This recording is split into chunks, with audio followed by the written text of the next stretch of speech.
World War II is over and the world is being carved up by the victors. Half of Germany and all of Eastern Europe fall under the control of the Soviet Union. The Iron Curtain comes down. America's former ally is now America's enemy as battle lines are drawn in a new kind of war, a Cold War. Most Americans believe a showdown with communism is inevitable. Many also fear that communist spies are infiltrating American institutions and threaten our way of life.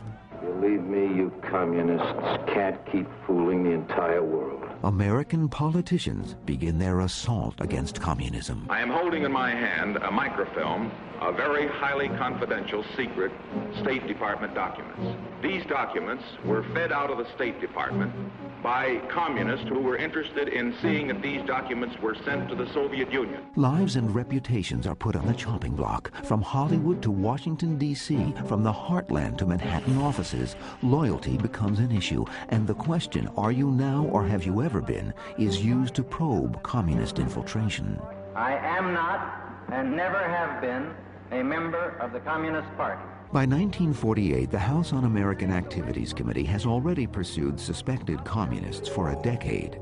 The most famous witness called before the committee is Alger Hiss. A Harvard graduate, Hiss clerked for Supreme Court Justice Oliver Wendell Holmes and later served as a State Department official and an advisor to President Roosevelt at the 1945 Yalta Conference. In 1948, Hiss is accused of being a Soviet spy. Many are skeptical about his guilt, including President Truman. The reporter said, "Do you consider these investigations all red herrings?" And Truman said, "Yes." When the House Un-American Activities Committee calls Hiss to testify in 1948, a freshman congressman from California, Richard Nixon, leads the pursuit. I have no apologies to the American people for my part in putting Alger Hiss where he is. Along with Nixon, Hiss's primary accuser is Whittaker Chambers. Mr. Hiss represents the concealed enemy. A Time magazine editor and former communist agent turned informer, Chambers claims Hiss was a member of his old communist cell. In 1950, Hiss is convicted of perjury for lying to a grand jury about knowing Chambers and about passing stolen State Department documents to him. I identified him on several grounds which I think the record will show. While Hiss is grilled by Congress and a grand jury, government codebreakers are conducting their own investigation. They are hard at work deciphering wartime Soviet secret cables sent between Moscow and its operatives in the U.S. In 1946, they succeed in cracking the Soviet code. The newly deciphered cables are assigned a randomly chosen code name, Venona. And Venona offers disturbing revelations. There are more spies at work in America than previously suspected. So the war years are really the golden age, starting in the 1930s, but the golden era of Soviet espionage in the United States. The deciphered Venona cables are one of the best-kept intelligence secrets of the century. The information is so classified that those who work on them are told by the National Security Agency to keep everyone in the dark, even President Truman. Meredith Knox Gardner was one of those codebreakers. That's not my fault. I don't know why they did that unless they thought that politicians in general, and especially powerful politicians, whom they couldn't browbeat into swearing that they wouldn't let others know what was going on. I guess they just didn't trust politicians in general. Imagine if today, if an American president was denied access to a vital piece of intelligence information. Heads would roll, and correctly so. The Venona cables remain a closely guarded secret for a half-century, until 1995 and 1996, when the National Security Agency declassifies most of them. Like a time capsule from another era, the cables tell tales of spies who had infiltrated all aspects of American life. Spies in the State Department, spies in the OSS, the Office of Strategic Services, even spies operating inside the top-secret Los Alamos lab where the bomb was developed. One young physicist who works in the lab, Ted Hall, passes vital secrets to Russian agents that help the Soviets build their own nuclear weapon. Even though the FBI is onto Hall by 1950, they never arrest him. Exposing him would reveal to the Russians that the U.S. had broken their code.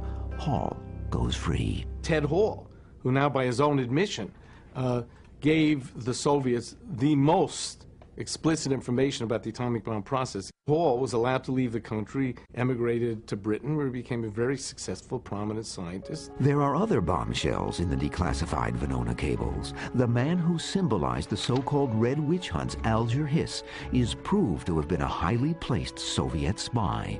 Hiss is not only incriminated by Venona, but by a second source as well, damning new evidence found in the archives of the KGB. Alger Hiss was a source for the Soviet military intelligence. It's an absolutely different organization. But in those files, I found a lot of documents on Alger Hiss, naming him by his real name. I remember the phrase, with Alger Hiss as a source, one doesn't need anyone else. In 1994, officials in Moscow no longer have any reason to protect the secrets of the Stalinist era. They decide to open portions of the KGB archives so that a history of Soviet espionage can be written for the first time.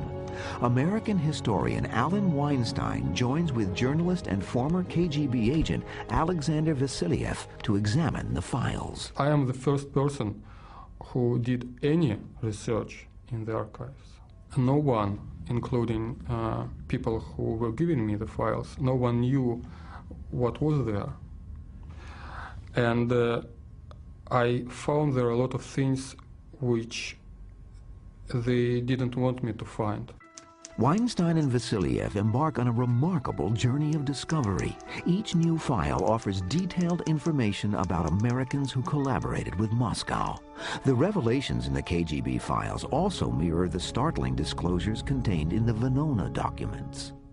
It's a bonanza from a historian's point of view. It's more than the famous Watergate two-source rule. It's the same source from their archives and from our archives. Could I have expected any of that? Absolutely not. Absolutely not. The KGB files reveal startling details about Americans who spied for Moscow. But who were these people, and what drove them to spy for the communists? Most were motivated by high ideals, others by love, and in one case, just plain greed.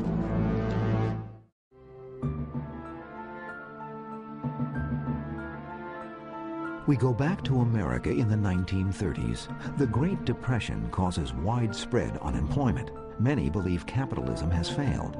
It's a fertile time for communism, and Moscow is looking for agents. People sympathetic to the cause, but who are not communists. Such people wouldn't be under suspicion and might penetrate to the highest levels of American society. One such man, however, is not a recruit, but rather a volunteer. Samuel Dickstein, born in Lithuania, is 6 when he is brought by his family to the United States in 1891, part of the vast tide of turn-of-the-century immigration.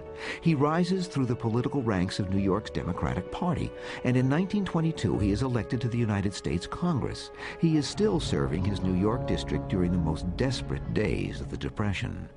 This was a Democrat from New York City, Russian immigrant himself, Russian Jewish immigrant family, with anywhere from 20 to 30% of America either unemployed or underemployed, with poverty as widespread as it was, with the rise of Adolf Hitler in Germany, which was felt with special sensitivity by the immigrant Jewish population, so much of New York. There was an especially fertile ground for the development of radical support organizations. This is the world Congressman Dickstein comes from. His constituents are primarily immigrants, refugees from political strife in Europe, and by the mid-30s, the political strife they are escaping is primarily fascist.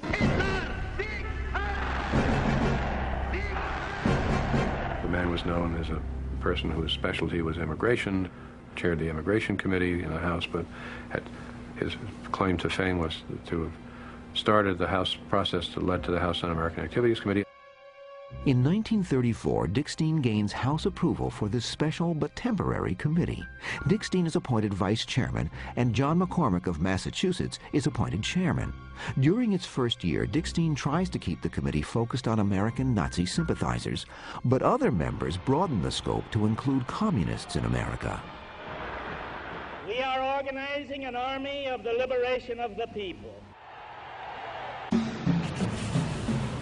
KGB file number 15428. It is Samuel Dickstein's file, and it reveals one of the greatest ironies in the history of espionage. Samuel Dickstein, the man who created the House Un-American Activities Committee, becomes a paid agent of Soviet intelligence. But a greater surprise was that, unlike most of the people who spied, who engaged in intelligence work for the Soviets during the 1930s and 40s, most of the Americans, who were motivated by anti-fascism, by belief in communism. Dickstein did it for the money. It surprised me that no one inside the intelligence knew about this fact, but it didn't surprise me that some politician did such a thing.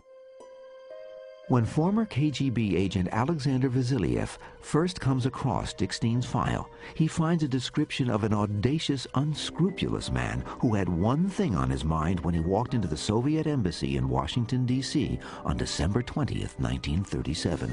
And said that I could help you with spying on Russian fascist organizations in America, but you will have to pay me. And he was asking for $5,000 or $6,000 a month, and they began bargaining.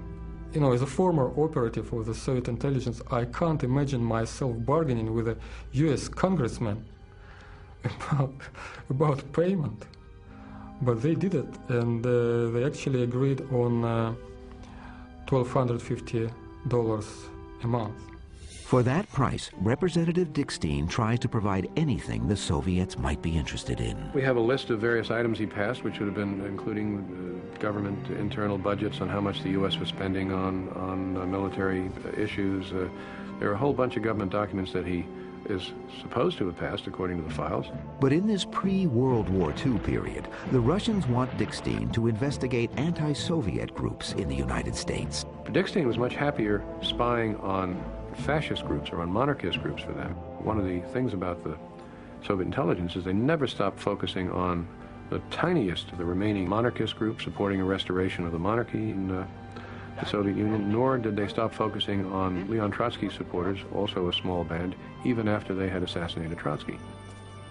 Russian intelligence recognizes a golden opportunity when it learns that Dickstein's temporary anti-fascist committee will gain permanent congressional status as a standing committee. In what must rank as one of the boldest and most ambitious espionage ideas of the 20th century, Moscow directs Dickstein to gain control of the committee so he can use it to serve Russian ends. The idea was that he would steer away the investigation away from the communists and channel it to pro-Nazi, pro-German elements in the United States. That was the paramount idea about Samuel Dickstein. It was a big political game. They wanted him to influence the US Congress in this direction. However, Moscow's plans are thwarted in 1938 when a coalition of conservative Democrats allied with Republicans takes control of the House. The liberal Dickstein fails to even gain a seat on the new committee. His failure is a severe disappointment to his handlers. So is his greed. He had very negative image in the eyes of the Soviets because the Soviets at the time were working with people ideologically inclined. The code name for American sources was compatriots. They were friends, colleagues. And this guy was making money on a lot of things, and they were so disgusted with him that they gave him this code name Kruk, in Russian Zhulik. This is the only case when I came across a pejorative code name. A memo in Dickstein's KGB file bluntly states, "We are fully aware whom we are dealing with. This is an unscrupulous type, greedy for money, consented to work because of money, a very cunning swindler." After a year and a half and payments worth today more than $130,000, the KGB is finally fed up and ends its relationship with Congressman Dickstein. In 1946, Dickstein retires from the Congress and is appointed to the New York Supreme Court. He dies 8 years later. No one ever suspects he was a paid Soviet spy until Weinstein and Vasiliev discover his file and reveal Dickstein's espionage in 1998. Between the two world wars, Stalin launches a ruthless campaign to transform the Russian economy and consolidate his power base. In the early 1930s, he reorganizes his state security agencies into the NKVD, which will eventually evolve into the KGB. One of the new organization's main concerns is the growing threat of Nazi Germany. Desperate to divine the intentions of this powerful new enemy, Moscow looks for agents who can circulate among the highest levels of Nazi society. The Russians find an American woman whose special abilities to combine charm and sensuality open the doors to Hitler's inner circle. What some of the Soviet controllers did was to combine sexual athleticism with espionage in quite an exciting way. In 1933, William Dodd, the newly appointed American ambassador to the Third Reich, brings his attractive 25-year-old daughter Martha with him to Berlin. Shortly after their arrival, she meets and falls deeply in love with Soviet diplomat Boris Vinogradov. She met the diplomat, and to the best of what the records reveal, they enjoyed a love affair. And in the course of it, the diplomat, who was not an intelligence operative, but a regular diplomat, sort of said to the intelligence folks, by the way, I'm sleeping with the daughter of the American ambassador to Germany. Does that have any interest to you? And obviously it had a great deal of interest to the intelligence folks, and they said, from this point on, she's your assignment. Make sure she's happy. KGB file number 14449. It is Martha Dodd's file, and it contains orders from Moscow to Vinogradov in Berlin. They want him to turn his lover into a spy for the Soviet Union. The file also states that, according to our data, the mood of his acquaintance is quite ripe for finally drawing her into our work. The Soviets select a seasoned operative to be Dodd's contact. He passes as a reporter for the Russian news service Izvestia. Her KGB file clearly indicates why she has potential value to the Soviets. With the State Department's knowledge, Martha helps her father in his diplomatic work and is aware of all his affairs. Martha claims that the main interest of her life is to assist secretly the revolutionary cause.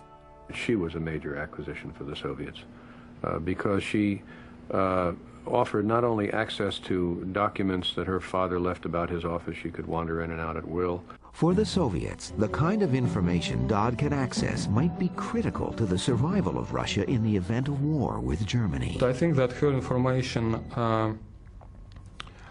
about the correspondence between the U.S.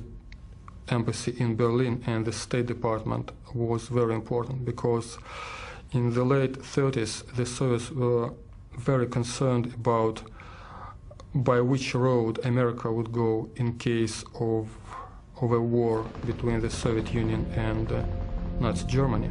That's why all this diplomatic correspondence was extremely important. In an extraordinary note from Dodd herself that Vasiliev and Weinstein discover in her KGB file, she makes it clear that she has access to material from the highest levels of the U.S. government, and she's prepared to do anything that might be asked of her. It goes without saying that my services of any kind and at any time are proposed to the party for use at its discretion. Currently, I have access to the personal, confidential correspondence of my father with the U.S. State Department and the U.S. President. In 1934, Dodd's Soviet lover Vinogradov is recalled to Moscow, yet she continues to assist the KGB by sleeping with the enemy. She also moved in the highest diplomatic and political and military circles. And mind you, took lovers in many of those circles, despite the fact that her primary lover, the love of her life, as she said, was this Soviet diplomat. But that didn't stop her from moving about and leading a very energetic social life, let me put it that way. The long list of her lovers eventually includes German aristocracy, members of the Gestapo, and General Ernst Udet, second only to Hermann Goering in the German Air Force. Dodd supplies Moscow with remarkably valuable pillow talk, a stream of confidential data about German military units, tactics, and procedures.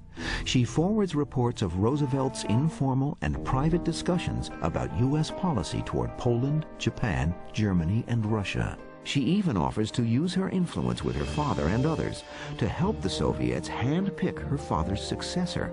According to Dodd's KGB file, her handlers take the extraordinary step of asking Stalin himself how she might best be used. By 1937, war is imminent and Dodd's days in Berlin are numbered. Yet she still yearns for Vinogradov, who has been transferred back again to Moscow. Desperately, Dodd flies to Moscow and presents a letter to her KGB contacts. I, Martha Dodd, U.S. citizen, have known Boris Vinogradov for 3 years in Berlin and other places, and we have agreed to ask official permission to marry. This letter on several pages went straight to Joseph Stalin, and Joseph Stalin himself took the decision to continue using her as a source. Moscow delays responding to Dodd's request.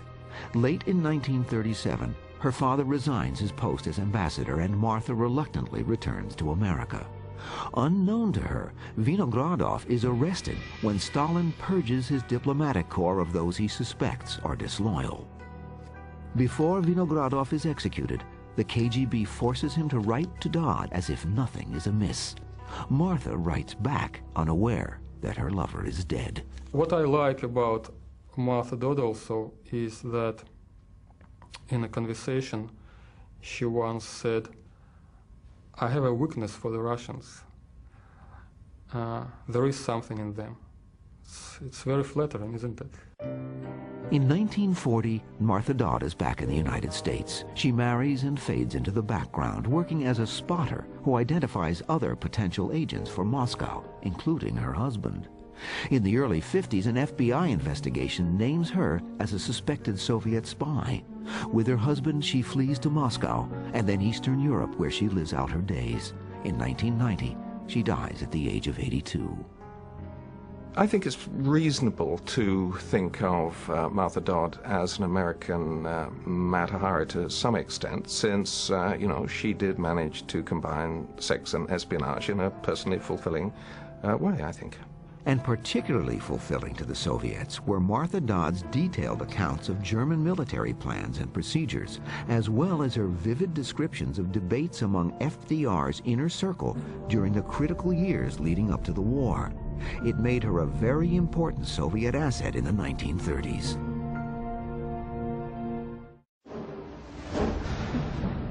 KGB File 36857, Lawrence Duggan. In 1934, Duggan is a youthful idealist on the State Department fast track. Like hundreds of other young activists who come of age in the Depression years, he goes to Washington to work in Roosevelt's New Deal government. Soviet agents, among them Alger Hiss, soon identify him as a desirable recruit. Lawrence Duggan is typical of one kind of Soviet agent who was being recruited in the 1930s, not simply in the United States, but in Britain and elsewhere. That is to say, a high-flying, naive idealist. Larry Duggan did not become a Soviet agent for any mean or selfish motive. He started working for the Soviet Union because he thought it was the right thing to do. Here was a society which represented a kind of social justice that the West did not. Duggan is such an attractive prospect that two different Soviet spy networks compete to recruit him.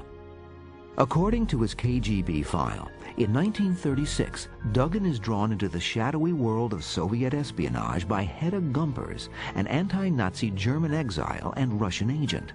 Duggan provides her with valuable information, including copies of diplomatic cables from U.S. embassies in Europe, as well as a copy of the classified State Department employee list and handbook.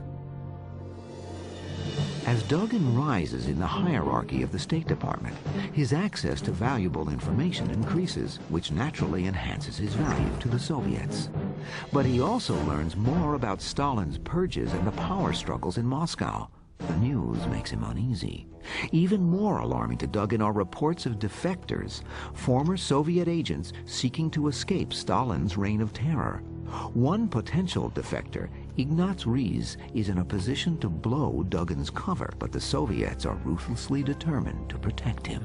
Ignaz Rees is killed in part because of his knowledge not only of European agents, but because he knew via other parties of a number of the key figures in their American networks.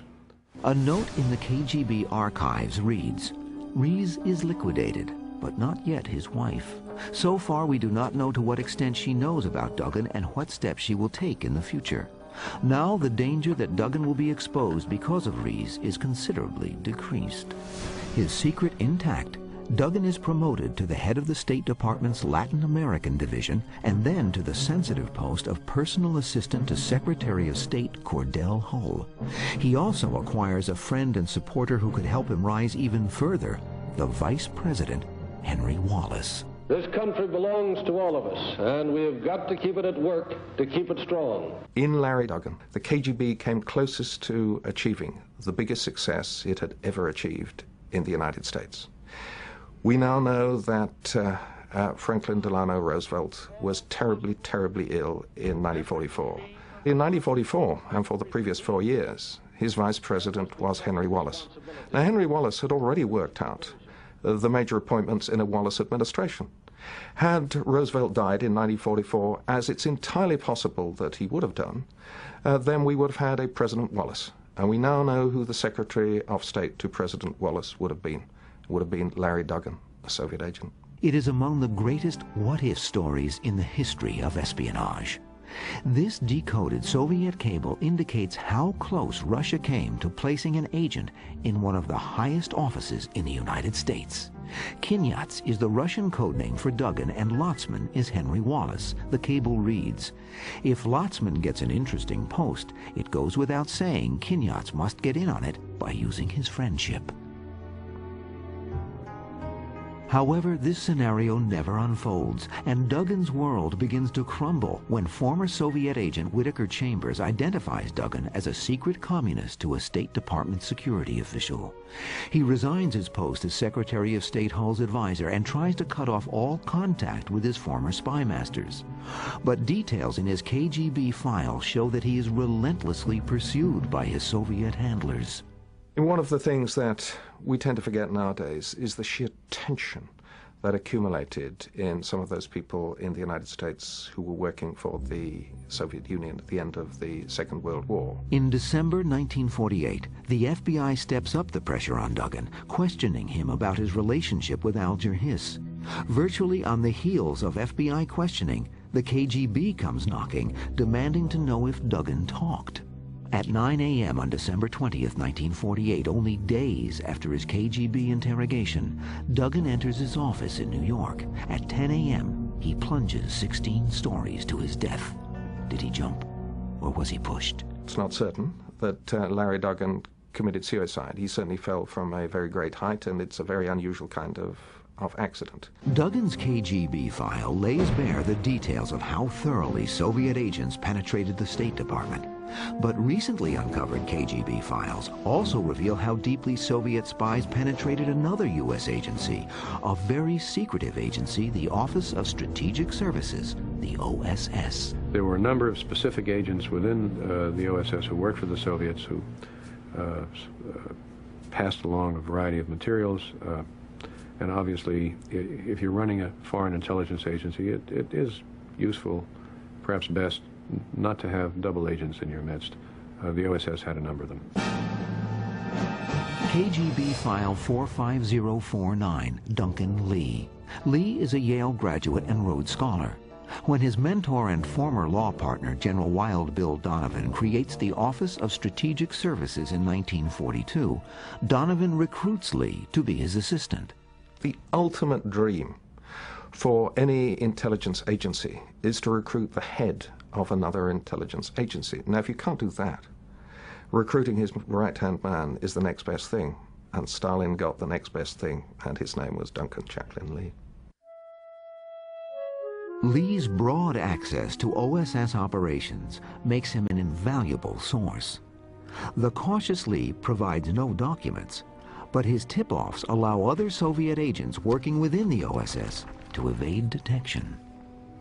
The Soviet Union was actually far more successful in gaining intelligence on its allies than it ever was against its enemies.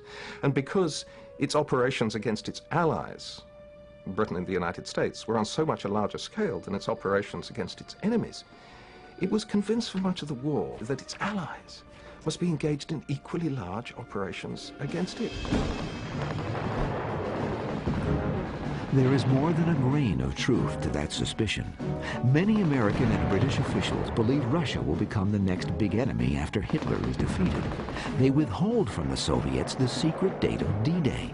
If Russian generals know when the Second Front is to open, they might make their own plans to put a stranglehold on Nazi territories in Eastern Europe. But according to the KGB archives, Duncan Lee gave his Soviet contacts top secret details about D-Day. A note citing Lee as its source is found in his KGB file. It is dated March 3, 1944, and reads, "The Second Front will be opened between mid-May and the beginning of June." If they believed Lee's information, the Russians were now privy to the most important secret of the war.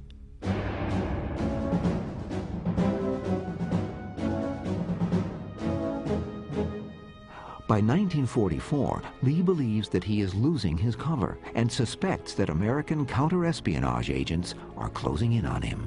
He got scared to death because he, as an American operative, he realized that all of Soviet sources inside American government organizations, sooner or later, would be discovered. As the war draws to a close, many of those who worked for the Soviets in the 30s and early 40s now regret their actions. Lee is among them. He is haunted by the implications of his wartime contact with the Soviets. He severs all ties with Russian agents. In 1948, his worst fears are realized when he is identified along with Alger Hiss and Duggan as a suspected Soviet agent. Investigated by the FBI, he is never charged with any crime, in part because the investigations had no access to the evidence recorded in the Venona files. He is one of a number of OSS officials who provided information to Russia, but who escape indictment for exactly this reason.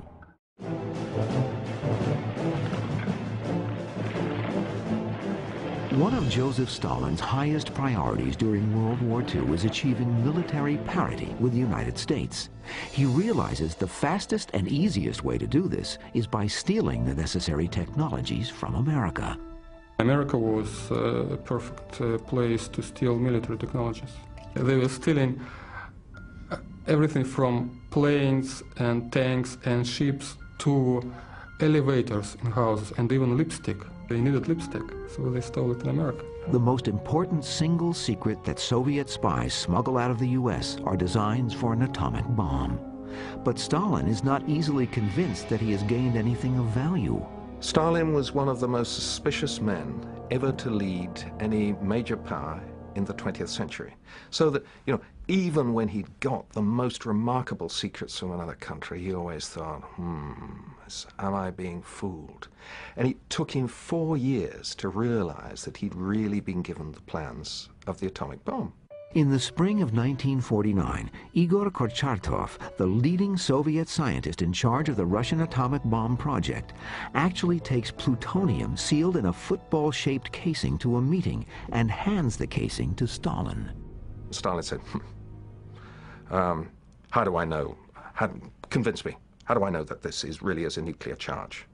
Then Kurchatov says, if it was simply a lump of sparkling metal, it would be cold. But it's warm, isn't it? Why is it warm? Because the alpha disintegration has begun. And a few months later, that American football containing a plutonium charge was successfully tested at the Kazakhstan test site. So in September 1949, the nuclear age came of age. Both sides had it, but they both had American weapons.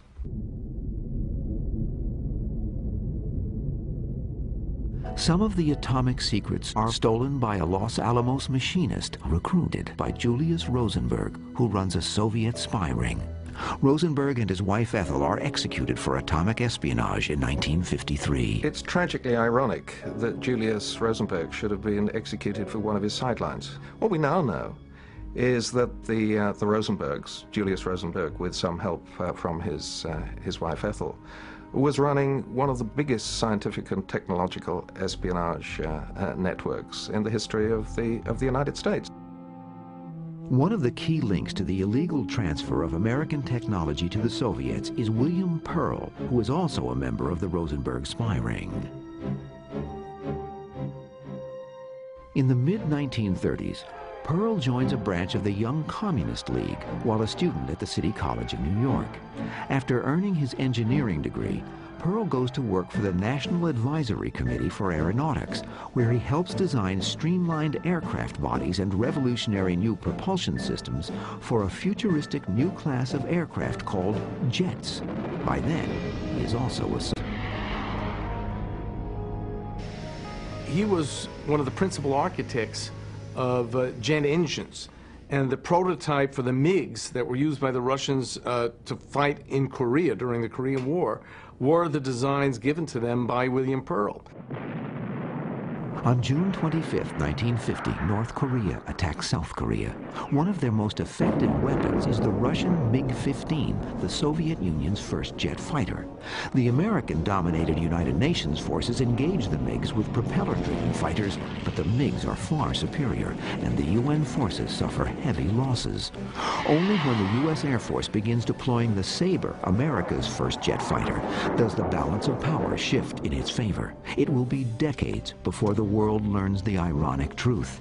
The West was almost beaten by its own stolen technology. As a result, the war in Korea ends in a stalemate, in part thanks to William Pearl. What I think hasn't been realized until quite recently is that the first American atomic bomb is not the only thing, far from the only thing, in American weaponry that the KGB is providing the material to copy. Jet engine is another. Soviet armed forces after the Second World War would not have been in the big league had it not been for American technology.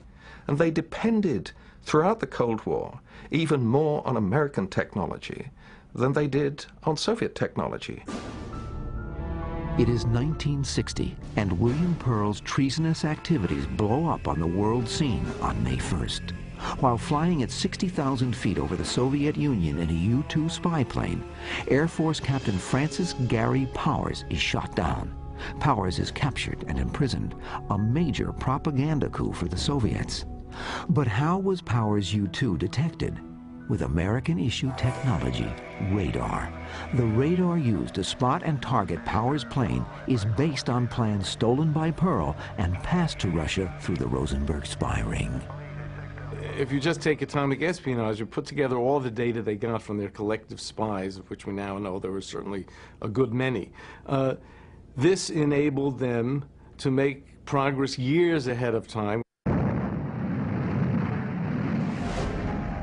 The files of the KGB reveal that the Soviet Union had indeed penetrated to the very heart of America's most hallowed institutions. The knowledge they gleaned and the technology that was stolen reshaped the world for most of the 20th century.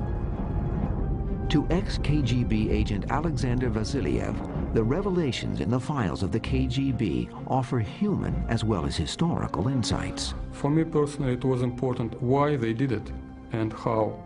From the professional point of view, how. And from the moral point of view, why. The tragedy of these people is that they did what they did in the 30s and the 40s, but they were judged and condemned in the 50s, 60s, 70s. These were absolutely different situations, absolutely different climate in America. And I'm sure they wouldn't do that in the 50s, what they did in the 30s. They were not working against America. No one asked them to work against America. One of the most intriguing unanswered questions is how the publication of the KGB files and the historical insights they offer will play in the former Soviet Union.